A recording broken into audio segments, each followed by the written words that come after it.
साथियों जय भीम। मैं सागर ननीर और आप देख रहे हैं प्रबुद्ध भारत टीवी। 2-3 दिन से मैं नागपुर में हूं और आज मैं तीसरे दिन यानी आज 13 तारीख है, कामठी में आया हुआ हूं। कामठी में जो आप मेरे पीछे देख रहे हैं ये ड्रैगन पैलेस एक अच्छी दीक्षा भूमि की तरह ही एक अच्छा सा स्तूप यहाँ पर बनाया हुआ है। वो एक्सप्लोर करने के लिए आया हूँ। दो दिन से मैं नागपुर में आया हूँ। 10-11 तारीख को हम यहाँ पर आए और दीक्षा भूमि की जितनी भी कवरेज हमने की, उसके बाद ये जगह एक बाकी थी, तो आज हम यहाँ पर आए हैं। पीछे जो स्तूप है, ऊपर बाबा साहब की सिंहासन पर बैठी हुई एक मुद्रा में एक स्टैचू है, वो भी दिखाएंगे। लेकिन सबसे पहले हम अंदर जो गैलरी है, जहाँ पर बाबा साहब के जीवन के बारे में जो चित्रित किया है, कुछ फोटोग्राफ्स है जो उन्होंने अपने जब हयात में थे तो उन्होंने क्या क्या कार्य किए उसको दर्शाया गया है।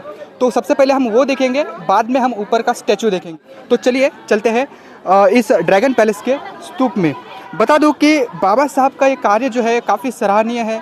देश भर से लोग आते हैं, ये कामठी का बुद्ध विहार है, काफ़ी अच्छे तरीके से बनाया है, काफ़ी सुंदर है। दूर दूर से लोग इसे भी देखने के लिए आते हैं। धम्म दीक्षा का सुवर्ण महोत्सव 68वां चल रहा है। कल वो संपन्न हुआ। करोड़ों की तादाद में लोग यहाँ पर आए हुए थे और आज हम आपके लिए एक स्पेशल रिपोर्ट के माध्यम से ये ड्रैगन पैलेस को जो है वो कवर करने के लिए कामठी में आए हैं। दीक्षा भूमि से लगभग ये 20 से 25 किलोमीटर दूरी पर है और अब हम सीधे अंदर मिलते हैं। तो अब हम आए हैं ड्रैगन पैलेस के निचले छोर पर, निचले ग्राउंड फ्लोर पर, जहाँ पर बाबा साहब के जीवन को दर्शाया गया है, उनके द्वारा किए गए उन कार्यों को दर्शाया गया है। वो हम देखेंगे कि किस प्रकार से बाबा साहब ने इस बहुजन मिशन को, बहुजन आंदोलन को खड़ा किया, उसको हम देखेंगे। तो ये शुरुआत में जब आप एंटर करोगे तो सबसे पहले यहाँ पर ये जो कामठी का इतिहास है वो दर्शाया गया है। कामठी का ये जो बुद्ध विहार है, ये जो भव्य स्तूप है, इसके बारे में दिखाया गया है। पहले गैलरी में आप देखोगे ये पूरी, आप एक काम करिए, आप पूरी पहले गैलरी दिखा दीजिए आप हमारे दर्शकों को कि किस प्रकार से बाबा साहब के पूरे जीवन का संघर्ष जो है वो यहाँ पर इस कामठी बुद्ध विहार में, इस ड्रैगन पैलेस में इसको दर्शाया गया है। आप नज़दीक से पहले उसको दिखाइए। एक पूरा जो ये गैलरी है, एक राउंड शेप में इसको बनाया गया है, दीक्षा भूमि के तर्ज पर, दीक्षा भूमि के वास्तु की तरह ही इसे बनाया गया है। ये स्तूप भी वैसे ही दिखता है। इसको पूरी तरीके से मैं कहूँगा कि थोड़ा फास्ट आप इसको कवर कर लीजिए एक बार, और बाद में हम इसको स्टार्ट करेंगे और दिखाएंगे कि बाबा साहब ने अपने जीवन में जो संघर्ष किया, जो बलिदान बहुजन समाज के लिए दिया, अपने 4 बच्चों की आहुति, जैसा कि लोग कहते हैं कि इस मिशन मूवमेंट को अगर आगे बढ़ाना है तो आपको आहुति देनी पड़ती है। तो बाबा साहब ने भी अपनी आहुति दी और ये इतना बड़ा जन संघर्ष, इतना बड़ा परिवर्तन जो है उन्होंने करके दिखाया। तो ये सब ये जो है ये एक दिन में होने वाली घटना नहीं है। इसको कई वर्ष लगते हैं, बड़ा संघर्ष करना पड़ता है, काफ़ी मेहनत करनी पड़ती है, और उसके बाद ही ये आप पूरी गैलरी आप देख चुके हैं। तो हम अब स्टार्ट करेंगे पहले पॉइंट से, जहाँ पर बाबा साहब जब इस कामठी में आए थे। बाबा साहब जब इस कामठी में आने के बाद इस जगह पर आए थे तो यहाँ पर उन्होंने क्या कुछ बोला था, उस तस्वीरों को मैं आपको दिखाऊंगा। और वो तस्वीरें कुछ इस प्रकार से आपके सामने मैं अब रख रहा हूँ। लोगों की भी भीड़ काफ़ी है। कल ही दीक्षा भूमि से सीधे लोग यहाँ पर धीरे धीरे करके आ रहे हैं और इसलिए आपको हो सकता है कि आवाज़ में थोड़ी दिक्कत आ सकती है, लेकिन हम फिर भी इसको कवर करेंगे। बता दूँ कि ये जो कामठी परम पूज्य डॉक्टर बाबा साहब अम्बेडकर का जब यहाँ पर आगमन हुआ था तो उस वक्त की ये तस्वीरें दिखा रहा है। कामठी नागपुर में 8 व 9 अगस्त 1930 को आयोजित all India depress classes Congress की पहली कॉन्फ्रेंस में डॉक्टर बाबा साहब अम्बेडकर ने अध्यक्षीय भाषण दिया था इसी जगह पर। साइमन कमीशन द्वारा अस्पृश्यों के लिए की गई राजनीतिकों के खिलाफ जन जागृति लाने के लिए यह परिषद आयोजित की गई थी। छायाचित्र में जो आप देख रहे हैं, मैं आपको कहूँगा कैमरा पर्सन से वो इस छायाचित्र दिखाए। जो इस छायाचित्र में डॉक्टर बाबा साहब अम्बेडकर के राय बहादुर, इनके साथ जो है राय बहादुर आर श्रीनिवासन, जय भीम के जनक बाबू हरदास येलन व अन्य नेता कार्यकर्ता आप इस तस्वीर में देख रहे हैं। दूसरी जो तस्वीर आप देख रहे हैं जो उसी के बगल में है, कामठी नागपुर में मिलिट्री के प्रथम और द्वितीय महार बटालियन के कमांडिंग अफसरों, अधिकारियों व सैनिकों के साथ बाबा साहब के साथ ये जो जीटी मेश्राम, डीजी जाधव और रामभाऊ बोले, ऐसे कुछ साथी उनके साथ इस पिक्चर में आपको दिख रहे हैं। दूसरी तरफ अगर आप देखोगे तो लंदन में जब पहली बार गोलमेज परिषद हुई थी, डॉक्टर बाबा साहब अम्बेडकर उस परिषद में गए थे। 12 नवंबर 1930 से 19 जनवरी 1971, माफ़ करिएगा 31, उस वक्त की ये तस्वीर है, उसको यहाँ पर दर्शाया गया है। मैं आपको बता दूं कि 12 नवंबर 1930 से 19 जनवरी 1931 तक लंदन में पहली गोलमेज परिषद का आयोजन किया गया था। असहयोग के हिस्से के रूप में कांग्रेस के इस परिषद को बहिष्कार करने के कारण कांग्रेस का एक भी प्रतिनिधि इस परिषद में उपस्थित नहीं हुआ था। तब बाबा साहब इस गोलमेज परिषद में थे और उसी तस्वीर को यहाँ पर दिखाया गया है। इस छायाचित्र में आपको बीच की कतार में 9वें क्रमांक पर आपको बाबा साहब की तस्वीर दिखेगी, आप देख सकते हैं। जो बीच की कतार है, उस बीच की कतार में 9वें नंबर पर बाबा साहब की तस्वीर इसमें दिखाई देती है। इसी के साथ लंदन में जब दूसरी गोलमेज परिषद हुई, उसका भी दृश्य इस गैलरी में दिखाया गया है। इस ड्रैगन पैलेस में जो गैलरी लगाई है उसमें इसको भी दिखाया गया है। लंदन में जब दूसरी गोलमेज परिषद हुई 7 सितंबर से 1 दिसंबर 1931 में जब दूसरी गोलमेज परिषद हुई, उसमें भी भारत में किए जाने वाले राजनीतिक सुधारों के बाबत चर्चा के लिए ये दूसरी गोलमेज परिषद लंदन में 7 दिसंबर से 1 दिसंबर 1931 तक इसको आयोजित किया गया था। और उसी की ये तस्वीर है जिसमें इस परिषद में महात्मा गांधी, पंडित मनमोहन मालवीय, और आप देख रहे हैं इसमें मुकुंदराव राय जयकर, तेज बहादुर सप्रू, सरोजिनी नायडू के साथ साथ बाबा साहेब और गांधी जी भी एक विशेष, दूसरे गोलमेज की एक विशेषता यह है कि दूसरे गोलमेज में, इस बात को आप अंडरलाइन कर लीजिए कि दूसरे गोलमेज परिषद में गांधी जी को निमंत्रण भी नहीं था, फिर भी गांधी जी इस परिषद में शामिल हुए थे। तो आप इसमें गांधी जी की भी तस्वीर देख रहे हैं। तीसरी जो तस्वीर मैं कैमरा पर्सन से कहूँगा कि वो दिखाए कि साइमन कमीशन के साथ ये बाबा साहब की तीसरी तस्वीर को यहाँ पर दर्शाया गया है। साइमन कमीशन के अध्यक्ष सर जॉन साइन व अन्य सदस्यों के साथ बाबा साहब की इस तस्वीर को यहाँ पर रखा गया है, दर्शाया गया है। 12 अक्टूबर 1928 को पूना में साइमन कमीशन के सामने डॉक्टर बाबा साहब अम्बेडकर ने अस्पृश्यों का पक्ष रखा था और जिसकी ये तस्वीर है, इसी समय उन्होंने प्रस्तुत किए ज्ञापन में संयुक्त मतदार संघ तथा आरक्षित जगहों का भी जिक्र किया था। इसी तस्वीर में इसी वक्त उन्होंने ये डिमांड की थी अस्पृश्यों के लिए। संविधान मसौदा समिति के अध्यक्ष डॉक्टर बाबा साहब अम्बेडकर, ये जब संविधान मसौदा समिति के वो अध्यक्ष बने, तब बाबा साहब की इस तस्वीर को यहाँ पर ये आप देख सकते हैं कि 7 सदस्यों की एक समिति गठित की गई थी, जिसमें ड्राफ्टिंग कमेटी जिसे कहते हैं, ड्राफ्टिंग कमेटी मराठी में या हिंदी में मसौदा कमेटी के बाबा साहब को अध्यक्ष बनाया गया। उस वक्त की ये तस्वीर है। कैमरा पर्सन से कहूँगा कि दोबारा दिखाए। 19 अगस्त 1947 को संविधान सभा ने संविधान का मसौदा जांचने के लिए 7 सदस्यों की एक मसौदा समिति बनाई थी।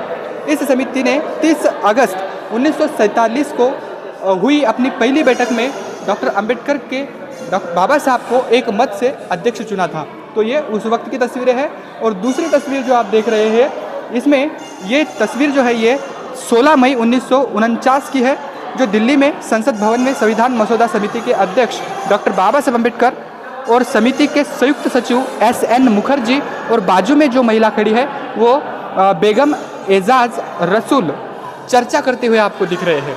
तो ये दूसरी तस्वीर जो संसद के अंदर की है, जब बाबा साहब को संविधान जब मसौदा समिति थी, जो ड्राफ्टिंग कमेटी थी, उसका चेयरमैन, उसका अध्यक्ष बनाया गया था।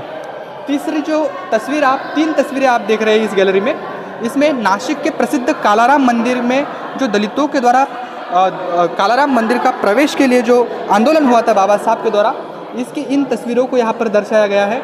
नासिक का कालाराम मंदिर जो 3 मार्च 1930 को ये जो सत्याग्रह हुआ, उसकी ये तस्वीर है जब बहुजनों ने बाबा साहब के नेतृत्व में इस आंदोलन को किया और वहाँ पर मतलब अगर राम सबके है ऐसा उस वक्त कहते थे। बाबा साहब ने इस राम मंदिर का सत्याग्रह इसलिए नहीं किया कि हमें पूजा अर्चना करनी है, बल्कि इसलिए किया कि अगर हम मानव हैं तो हमें भी वो मानवीय अधिकार मिलने चाहिए जिसके लिए हम सही मायने में उसके हकदार भी है। तो ये तस्वीरें उस वक्त की है जब बाबा साहब ने कालाराम मंदिर सत्याग्रह के उस वक्त की ये तस्वीरें हैं। आप देख सकते हैं कि ब्रिटिश जो सेना थी वो भी वहाँ पर तैनात है और अंदर ना जाने की एक अपील भी उस वक्त अनुयायियों से कर रहे थे। ये उस वक्त की तस्वीरें हैं। ये नासिक के सभी कार्यकर्ताओं के साथ बाबा साहब की ये तस्वीरों को हमने अब तक आपको दिखाया है। अब हम अगले तस्वीर की ओर बढ़ेंगे जिसमें बाबा साहब के परिवार के साथ बाबा साहब की तस्वीरें हैं, 2 तस्वीरें, जिसमें रमाबाई अंबेडकर और जो उनका प्यारा कुत्ता था, जो डॉगी था, उसकी भी तस्वीर उसमें दिखाई गई है। अब आप दिखाए ये तस्वीर को, जिसमें बता दूं कि मुंबई की हिंदू कॉलोनी में ये हिंदू कॉलोनी की जो राजगृह में ली हुई ये तस्वीर है, जिसमें बाबा साहब का परिवार है, जिसमें यशवंत उनके पुत्र, बाबा साहब की पत्नी माता रमाई, उनकी जो भाभी थी, उनके बड़े भाई की जो पत्नी थी, दिवंगत बड़े भाई जो उनके थे अंबेडकर मुकुंद राव, उनका भतीजा, और इसके साथ ही टॉबी नाम का एक कुत्ता भी इस तस्वीर में आपको दिख रहा है, जो 1934 में फरवरी 1934 में इस तस्वीर को लिया गया था। इसी के साथ दूसरी तस्वीर में आप देखोगे रमाबाई अंबेडकर, लक्ष्मीबाई अंबेडकर बैठी हुई है। दूसरी व तीसरी जो लाइन है, दूसरा नंबर, ये रमाबाई अंबेडकर और लक्ष्मीबाई, ये तस्वीर आप देख रहे हैं, जो इस तस्वीर को भी यहाँ पर दिखाया गया है। इसी के साथ आप देखिए कि इस गैलरी में बाबा साहब के द्वारा इसमें केंद्रीय कार्यकारी मंडल जो सदस्य बाबा साहब को चयनित किया गया, उसके बाद इस तस्वीर को भी यहाँ पर दिखाया गया है। डॉक्टर बाबा साहब अम्बेडकर भारत सरकार के केंद्रीय कार्यकारी मंडल के सदस्य के रूप में चयन होने के उपलक्ष्य में मुंबई प्रदेश स्वतंत्र मजदूर पार्टी तथा बॉम्बे म्यूनिसिपल लेबर यूनियन ने संयुक्त रूप से 12 जुलाई 1942 को मुंबई के कावसजी जहांगीर हॉल में सम्मान समारोह आयोजित किया था। उस वक्त की ये तस्वीर है जो कि इस वक्त यहाँ पर दर्शाई हुई है। इसी के साथ दूसरी तस्वीर जो आप देख रहे हैं वो डॉक्टर बाबा साहब अम्बेडकर को भारत सरकार के केंद्रीय कर्मचारी मंडल का जब सदस्य चुना गया, उस वक्त ये 18 से 20 जुलाई की ये तस्वीर शायद इसमें लगी हुई है, जो कि यहाँ पर है।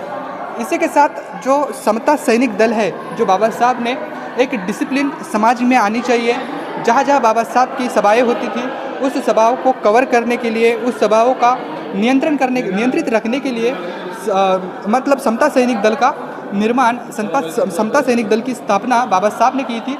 उसकी ये तस्वीर आप देख रहे हैं, जिसमें डॉक्टर बाबा साहब अम्बेडकर समता सैनिक दल के साथ रैली में एक दलित महिला परिषद का जो अधिवेशन था, उस वक्त की ये तस्वीर है। 8 जनवरी 1939 को मुंबई के कामगार मैदान में ये स्वतंत्र मजदूर पार्टी की ओर से आयोजित समता सैनिक दल की वार्षिक रैली का छायाचित्र है। इसी रैली में 20,000 सैनिक उपस्थित हुए थे। इस अवसर पर डॉक्टर अंबेडकर का बाबा साहब को सम्मानपूर्वक सलामी दी गई, और ये उस वक्त की स्वतंत्र मजदूर पार्टी तथा महाड़ के सत्याग्रह के वक्त जो उनके साथ साथी थे वो भी इसमें शामिल थे। तो आगे हम चलेंगे, आगे और भी तस्वीरों को यहाँ पर दिखाया गया है।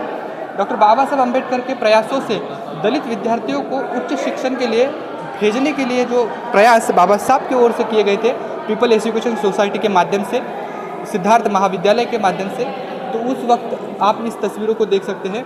जो विद्यार्थी बाबा साहब के साथ थे उसकी एक तस्वीर है। डॉक्टर अंबेडकर बाबा साहब के प्रयत्नों से अस्पृश्य विद्यार्थियों के 2 दल इंग्लैंड में पढ़ाई करने के लिए गए थे 1946 में। डॉक्टर बाबा साहब अम्बेडकर ने लंदन के प्रवास के दौरान उस वक्त ये एक दल के विद्यार्थी ने उनसे भेंट की थी। उस वक्त ये तस्वीरें हैं, आप तस्वीर दिखाइए। तस्वीर में मैं आपको बताता हूँ सिलसिलेवार। तस्वीर में जो बैठे हुए लोग हैं, काटोल रणदेव सिंह चौधरी इसमें है, रिपी के कयाल, M.A. कांबड़े, S.B. गायकवाड़, व एम आर्त्र बोबडे, ऐसे सभी लोग यहाँ पर जो लंदन में बाबा साहब ने इनको भेजा था, इन विद्यार्थियों को, इन स्टूडेंट को जिनको भेजा था, वो तस्वीर भी यहाँ पर दिखाई हुई है। तो एक तरीके से हम कहेंगे कि पूरे जीवनी को बाबा साहब के इस हॉल में, इस ड्रैगन पैलेस के ग्राउंड फ्लोर पर दर्शाया गया है। दूसरी नेक्स्ट तस्वीर जो है वो डॉक्टर बाबा साहब अम्बेडकर को doctor of laws and literature यानी LLD की जो उपाधि बाबा साहब को मिली थी, उस वक्त जब बाबा साहब इस उपाधि से सम्मानित हुए थे, ये उस वक्त की तस्वीर है जो यहाँ पर दर्शाई गई है, जो 5 जून 1952 को कोलंबिया विश्वविद्यालय में आयोजित समारोह में वेलेस स्टीवंस, उनका नाम थोड़ा बोलने में दिक्कत हो रही है, तो ये उनके द्वारा खींची गई, उनके साथ ये इस तस्वीर में आप उनको देख रहे हैं, तो ये वो तस्वीर है। तो कई सारी तस्वीरों को दर्शाया गया है, ये भी एक तस्वीर यहाँ पर आप देख रहे हैं कि एक तस्वीर यहाँ पर मौलाना मोहम्मद हसरत के साथ यहाँ पर दर्शाई गई है। तो अब हम दूसरी तरफ जाएंगे जहाँ पर और भी कुछ तस्वीरों को दिखाया गया है, वो भी तस्वीर हम कवर करने की कोशिश करेंगे।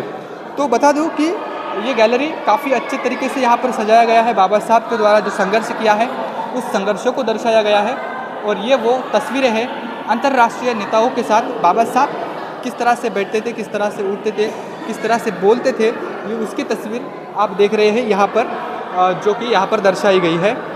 दिल्ली के अंबेडकर भवन में 20 मई 1951 को बुद्ध जयंती के निमित्त आयोजित सभा को संबोधित करते हुए डॉक्टर बाबा साहब अम्बेडकर फ्रांस के तत्कालीन राजदूत इस सभा के प्रमुख अतिथि थे। छायाचित्र में एकदम दाईं तरफ जो शंकरानंद शास्त्री है वो आपको दिख रहे हैं। ये पहली वाली तस्वीर में शंकरानंद शास्त्री दिखाई देते हैं इसमें, और ये जो दूसरी तस्वीर आप देख रहे हैं ये बुद्ध जयंती के अवसर पर जो बाबा साहब को बोलने का मौका मिला, तो उस वक्त की ये तस्वीर है। इसी के साथ बाबा साहब की दूसरी तस्वीर जो कि बर्मा की है, बर्मा के रंगून की है, जहाँ पर विश्व बौद्ध सम्मेलन आयोजित किया हुआ था, और बाबा साहब अम्बेडकर को और माई साहब इनको भी वहाँ पर बुलाया था, और वो ये तस्वीर वहाँ की, जब वो वहाँ पर उपस्थित हुए थे तो उस वक्त की ये तस्वीर है। शेड्यूल कास्ट फेडरेशन के कार्यकर्ताओं ने ये तस्वीर उस वक्त खींची थी, ऐसा इसमें जिक्र किया हुआ है। इसी के साथ पुनः समझौता, पुनः फैक्ट जिसे हम कहते हैं, जहाँ से चमचा युग की शुरुआत हुई, चमचों की डिमांड बढ़ी, जिस पुनः फैक्ट से बहुत सारे लोग इसको नहीं जानते, उस वक्त पुनः फैक्ट में जो समझौता हुआ, उस समझौते को भी यहाँ पर दर्शाया गया है। बाबा साहब द्वारा अंग्रेज़ी में लिखित एक जो लेटर है, जो पत्र है, उसको भी यहाँ पर दिखाया गया है। लेकिन उससे पहले जो ये तस्वीर आप देख रहे हैं, पुनः समझौते की चर्चा में शामिल नेताओं की ये तस्वीर है, जहाँ पर डॉक्टर बाबा साहब अम्बेडकर के साथ एरोडा जेल के सामने खींची गई ये तस्वीर है, जिसमें बाएं कोने में MR जयकर और दाएं कोने में प्रसिद्ध क्रिकेट खिलाड़ी P बालू, इनको आप इस तस्वीर में देख रहे हैं। इसी के साथ ये जो लेटर आप देख रहे हैं, जिसमें बाबा साहब द्वारा ये दामोदर हॉल परेल से इस लेटर को लिखा गया बाबा साहब द्वारा, और MK गांधी इनको भेजा गया एरोडा जेल में। तो इस तस्वीर में आप देख रहे हैं बाबा साहब ने लिखा है, Mahatma ji, I am sure you must have receive for reason through the Associated Press a copy of the statement which I have issue differing the attitude of the depressed classes in regard to the question of temple entry. I am also sending here another copy of the same directly for your information. बाबा साहब ने जो ये letter भेजा है, जो हरिजन शब्द का इसमें इस्तेमाल किया गया है, बाबा साहब ने तो इसको नहीं किया होगा, लेकिन हो सकता है कि लिखते समय इस शब्द का इस्तेमाल जानबूझकर बाबा साहब ने किया हो, क्योंकि बाबा साहब ने संविधान के अंतर्गत हरिजन शब्द को नहीं यूज़ किया है। SC ST तथा OBC इन कैटेगरी में इस जो अलग अलग जाति के लोग हैं इनको डिवाइड किया है। तो यहाँ पर ये जो लेटर है वो बाबा साहब द्वारा भेजा हुआ है एरोडा जेल में। जब गांधी जी थे, जब बाबा साहब ने जुमेट परिषद में जो डिमांड की थी उसके खिलाफ एरोडा जेल में गांधी जी अनशन पर बैठे हुए थे, जो कि उस वक्त ये पुनः पैक्ट किया गया था। ये उस वक्त की तस्वीरें हैं।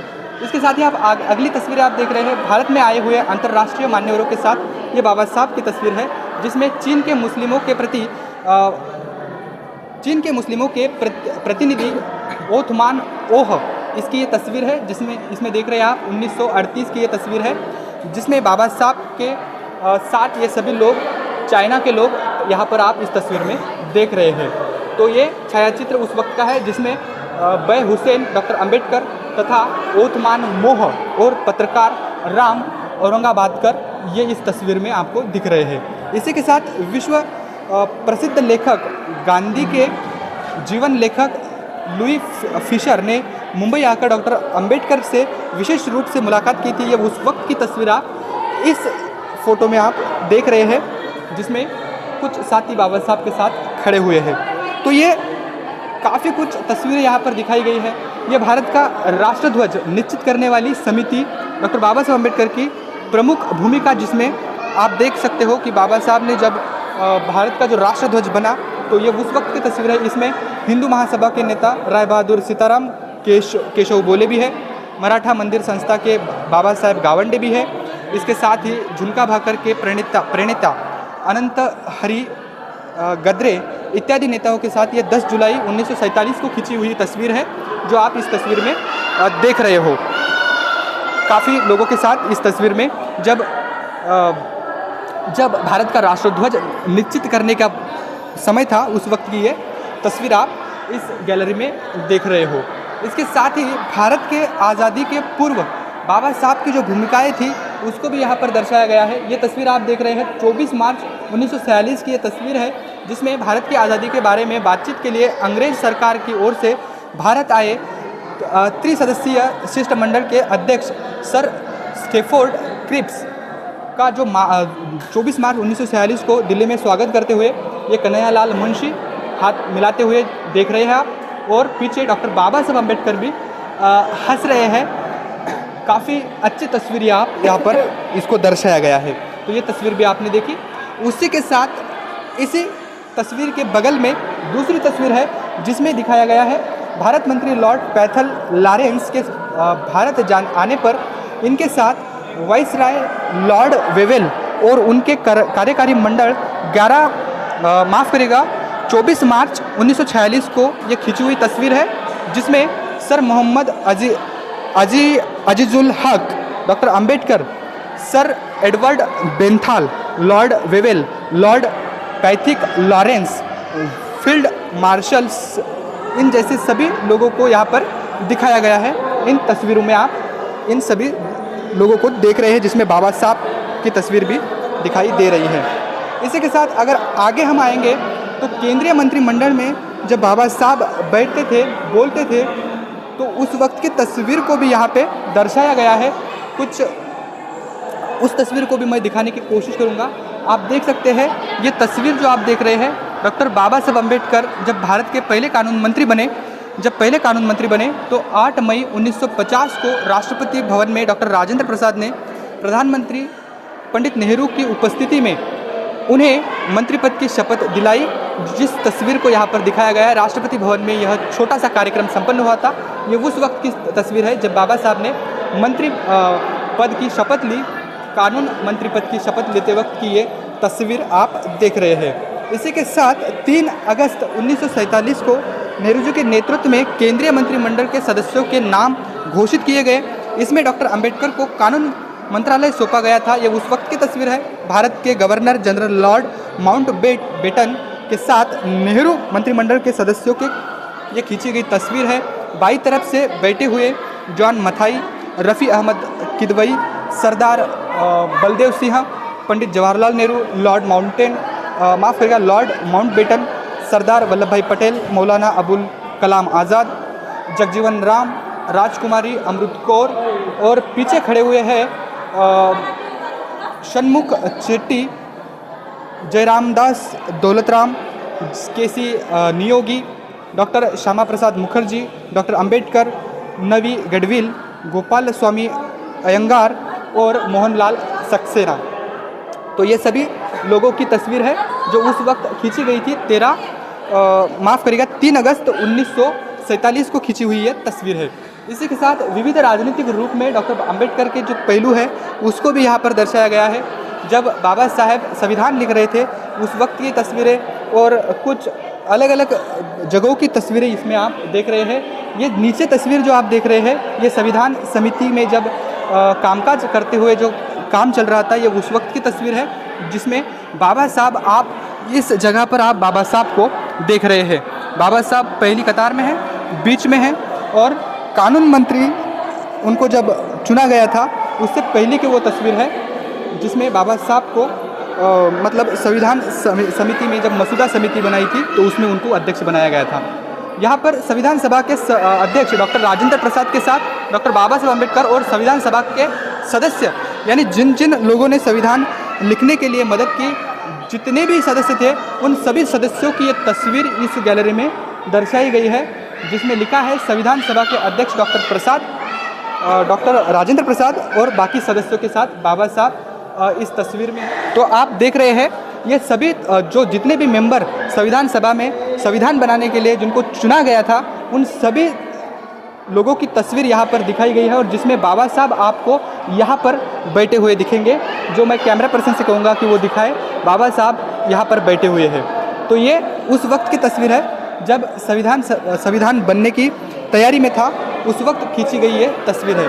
इसके साथ ही अगर आप आगे आओगे तो आपको यहाँ पर स्वतंत्र भारत के पहले मंत्रिमंडल की जो तस्वीर है वो यहाँ पर आपको दिखेगी। जब भारत स्वतंत्र हुआ और भारत स्वतंत्र होने के बाद जब पहला मंत्रिमंडल बना तो उस मंत्रिमंडल में बाबा साहेब कानून मंत्री बने, पहले कानून मंत्री बने, और उस वक्त की ये तस्वीर जहाँ पर सभी लोग इस मंत्रिमंडल के दिखाई दे रहे हैं, जो कि इस वक्त इस तस्वीर में दर्शाए गए हैं। इसी के साथ आपको बता दूं कि आज मैं कामठी में हूँ।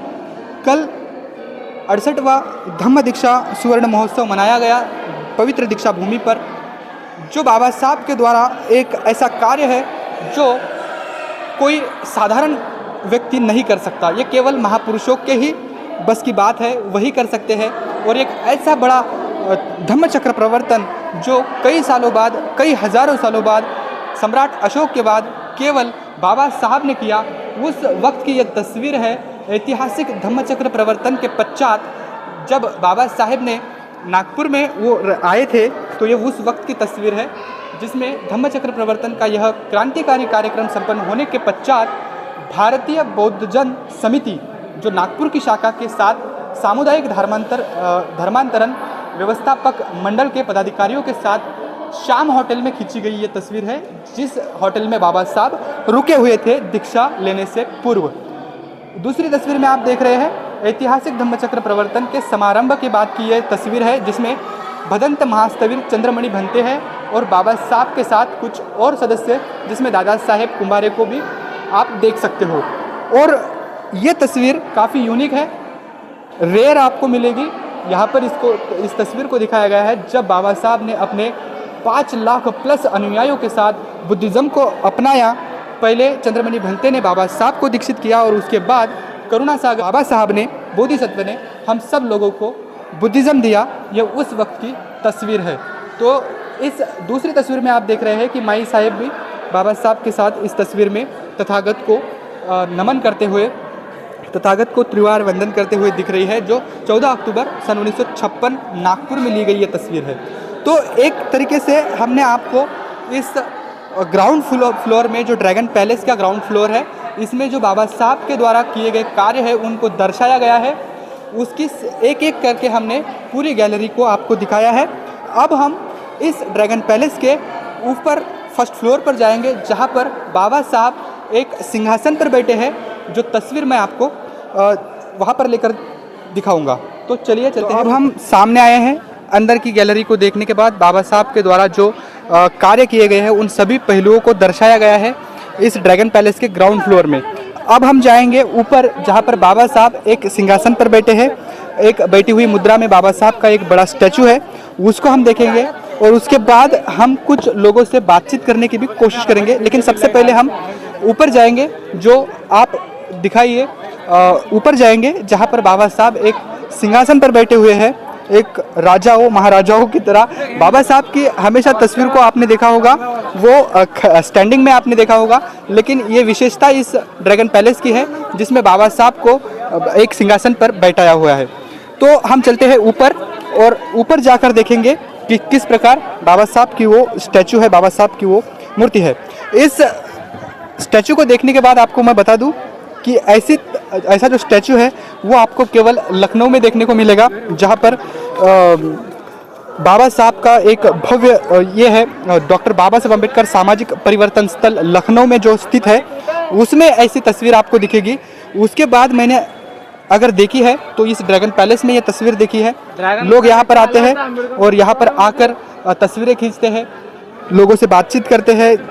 कल दीक्षा भूमि से सीधे लोग इस ड्रैगन पैलेस को देखने के लिए कल से ही यहाँ पर आ रहे हैं।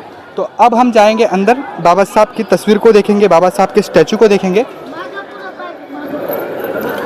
तो ऊपर हम आ चुके हैं। ये पूरा परिसर आप देख रहे हैं, ये अभी डेवलपमेंट के स्तर पर है, डेवलपमेंट यहाँ का हो रहा है। और ये जो स्तूप है, इस स्तूप को मैं कहूँगा हमारे कैमरा पर्सन से वो स्तूप को दिखाए, पूरा स्तूप दिखाए, और उसके बाद हम अंदर जाकर बाबा साहब की उस तस्वीर को आपको दिखाएंगे। तो आप देखिए भीड़ बहुत है बाबा साहब की वो तस्वीर जिसको मैं आपको बार बार कह रहा था कि सिंहासन पर बैठे हुए बाबा साहब। तो ये हमारे कैमरा पर्सन से कहूँगा, लोग यहाँ पर तस्वीरें खींच रहे हैं, तो हम ऐसे ही पोजीशन में इसको लेंगे। तो ये है बाबा साहब की तस्वीर जो एक सिंहासन पर बैठे हुए हैं, बैठी हुई मुद्रा में बाबा साहब की ये फोटो है, तस्वीर है, स्टैचू है। तो आप देख रहे हैं बाबा साहब की इस तस्वीर को। तो बहुत से लोग यहाँ पर फोटो खींच रहे हैं बाबा साहब के स्टैचू के सामने। और ऊपर आप देखोगे, ऊपर का गुंबद जो देखोगे आप, तो ये पूरा का पूरा स्टील से बना हुआ है।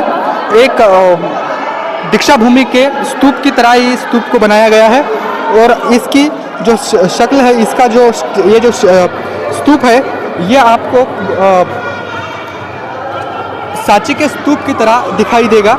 सम्राट अशोक के समय में जो 84,000 स्तूपों का निर्माण हुआ था, विहारों का निर्माण हुआ था, तो उस वक्त के जो वहाँ की जो स्थापत्य कला थी, उस स्थापत्य कला से मिलता जुलता, बौद्ध दीक्षा भूमि से मिलता जुलता यह स्तूप हमने आपको दिखाया। ये छोटी सी रिपोर्ट आपको कैसी लगी, इसके बारे में भी मुझे आप कमेंट करके बता सकते हो कि इस ड्रैगन पैलेस को आप देखने के बाद हमें कमेंट करके बताएं कि ये ड्रैगन पैलेस आपको कैसा लगा। बने रहे प्रबुद्ध भारत टीवी के साथ।